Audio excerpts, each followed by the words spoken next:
Assalamualaikum warahmatullahi wabarakatuh. Salam sejahtera bagi kita semua. Om Swastiastu, Namo Buddhaya, salam kebajikan. Perkenalkan, nama saya Dwi Tanti Lolita, guru di SMK Negeri 1 Ramangdangku, Kecamatan Rambang Niru, Kabupaten Muara Enim, Sumatera Selatan. Saya mengampu mata pelajaran dasar-dasar program keahlian akuntansi keuangan lembaga kelas 10. Sekolah kami terletak di ujung Kabupaten Muara Enim, tepatnya di Desa Air Limau, Kecamatan Rambang Niru.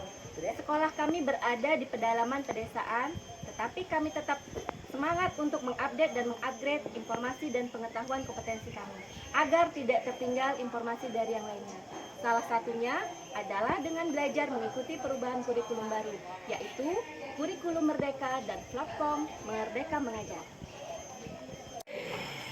Untuk mengimplementasikan kurikulum Merdeka, sekarang kami sedang belajar merubah paradigma lama, yaitu dari yang selama ini kegiatan pembelajaran kami berpusat pada guru beralih kepada paradigma baru, yaitu pembelajaran yang berpusat dan memihak kepada peserta didik. Dengan cara apa?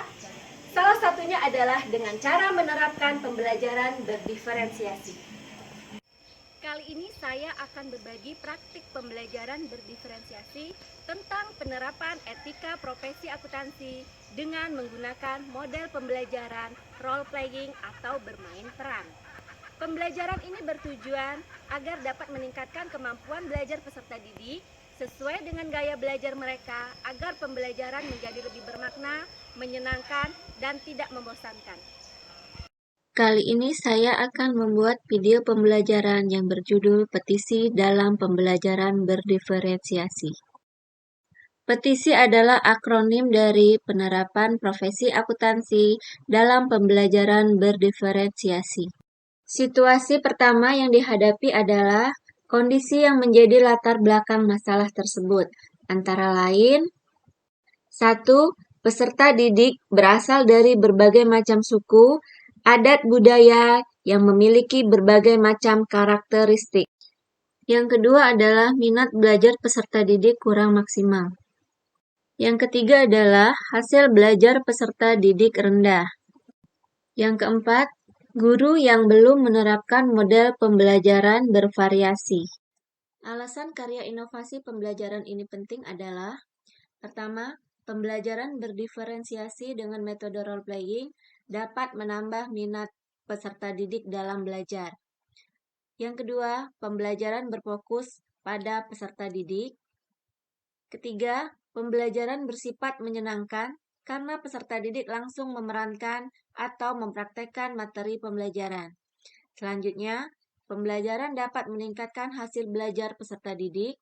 Yang terakhir, pembelajaran memanfaatkan literasi digital dari platform Merdeka Mengajar.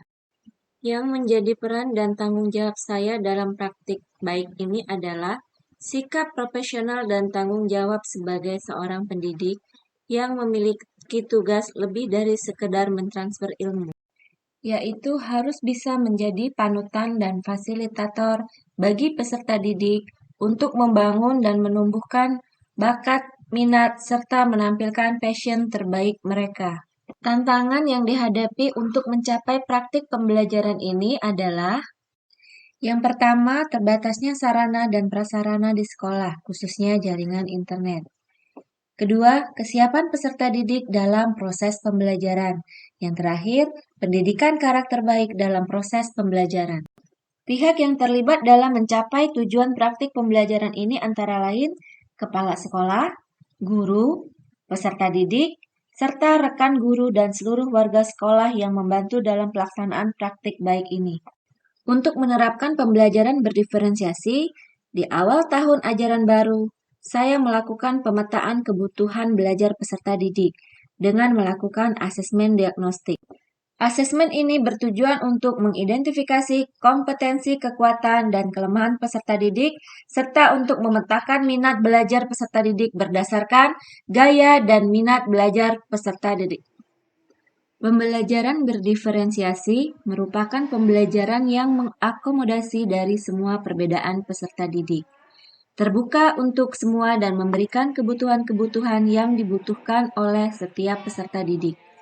Sebagai guru, tentunya dipahami bahwa jumlah peserta didik yang diajar di dalam kelas memiliki keberagaman tersendiri, karena sejatinya setiap peserta didik memiliki keunikannya masing-masing.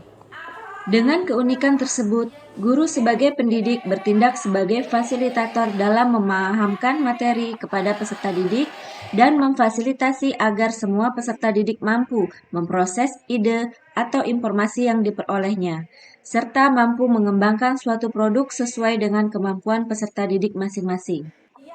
Hal ini akan memotivasi peserta didik untuk berada dalam kondisi jauh dari rasa takut, berani dan tampil percaya diri dalam mengungkapkan ide atau pendapat, senang dalam berkolaborasi, berpartisipasi aktif dalam diskusi, menyukai tantangan atau hal-hal baru, sehingga peserta didik mendapatkan pengalaman belajar yang bermakna. Strategi pembelajaran berdiferensiasi ada 3. Yang pertama adalah diferensiasi konten. Berhubungan dengan apa yang diajarkan kepada peserta didik dengan mempertimbangkan pemetaan kebutuhan belajar, baik itu dalam aspek kesiapan belajar, aspek minat, dan aspek profil belajar, atau kombinasi dari ketiganya. Strategi yang kedua adalah diferensiasi proses. Dari materi petisi yang akan saya ajarkan, saya membuat perencanaan pembelajaran menggunakan model pembelajaran role-playing berdiferensiasi, di mana peserta didik yang termasuk ke dalam gaya belajar kinestetik diberikan kesempatan untuk bermain peran dalam sebuah simulasi pelayanan di sebuah bank. Sedangkan untuk peserta didik yang termasuk dalam kelompok auditorif dan visual, mereka diberi tugas untuk menjadi pengamat dan memberikan pendapat. Bapak Ibu ada yang bisa membantu? Saya ingin membuat rekening baru. Ibu silakan duduk. Bapak Ibu membawa material? Saya ingin mengaku. Oh, yang mana?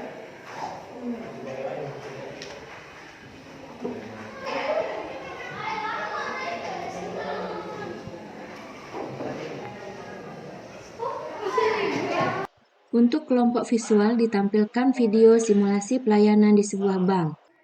Strategi yang ketiga adalah diferensiasi produk. Produk adalah hasil pekerjaan atau unjuk kerja yang harus ditunjukkan kepada guru, antara lain berupa tulisan, hasil tes, atau presentasi, rekaman, dan diagram.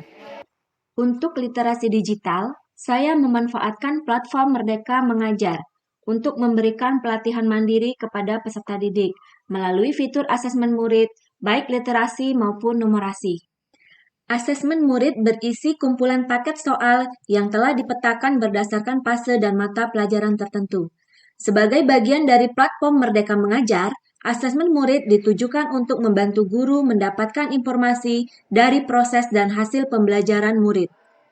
Karena sekolah kami terkendala oleh jaringan internet, maka pelatihan asesmen murid di PMM saya tugaskan kepada peserta didik untuk mengerjakannya di rumah masing-masing. Di akhir kegiatan pembelajaran, guru bersama peserta didik membuat kesimpulan dari kegiatan pembelajaran yang sudah dilakukan. Hari ini saya sangat merasa senang karena kami langsung mempraktekkan kegiatan tersebut secara langsung. Menurut pendapat kami, pembelajaran hari ini sangat menyenangkan dan asik.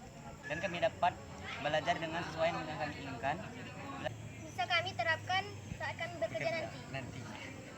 Implementasi pembelajaran berdiferensiasi ini juga akan memberikan kemudahan bagi guru dalam memetakan dan mengakomodir seluruh kebutuhan peserta didik untuk mempersiapkan mereka dalam menghadapi tantangan baik dunia kerja maupun di dalam masyarakat, serta dapat bersaing secara sehat dalam mengikuti perubahan zaman yang selalu berubah. Demikianlah video pembelajaran praktik baik saya. Semoga dapat memberikan kontribusi baik bagi dunia pendidikan serta dapat bermanfaat bagi sahabat guru lainnya. Saya akhiri.